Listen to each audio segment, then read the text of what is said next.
பாருங்களேன், ஒரு விதைங்க. அந்த விதைய நீங்க மண்ணுல போட்டவுடனே அது ஜாலியா அல்லேலூயா ஸ்தோத்திரம் ஆடி பாடி கொண்டாடி அது மரமா வளர்ந்துராதுங்க.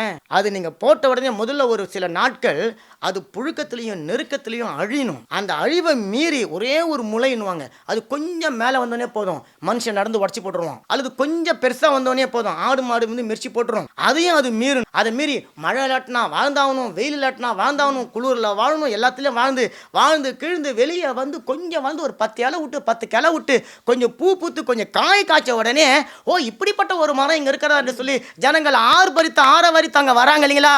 அந்த இடத்துக்கு வரத்துக்கு அந்த மரம் பல பாடுகளை, வேதனைகளை, துக்கங்களை, துன்பங்களை பட்டுத்தான் ஆகணும். அப்ப விதைய தேவன் உங்களுக்குள்ள வச்சிட்டார் தரிசனம். அது நிறைவேறணும்னா ஒரு சில நெருக்கம் வரணும், ஒரு சில புழுக்கம் வரணும், ஒரு சில கஷ்டம் வரணும். ஒரு மனுஷன் ஏறி மெரிக்கத்தான் செய்வான். உங்களை துக்கப்படுத்துவாங்க, வேதனைப்படுத்துவாங்க, உங்களை அட செய்வாங்க. இதையெல்லாம் மீறி நீங்களும் நானும் வளர்ந்து ஒரு சபையா நின்று ஆண்டவர் சொன்ன ஆத்துமாக்களோடு நம்ம சபை இருக்கும்போது இந்த பிரான்ஸ் தேசத்துல அநேகரால் அறியப்படக்கூடிய ஒரு சபையாக தேவன் நம்முடைய ரெகபத்தை எழும்பி பிரகாசிக்க செய்ய போகிறார்.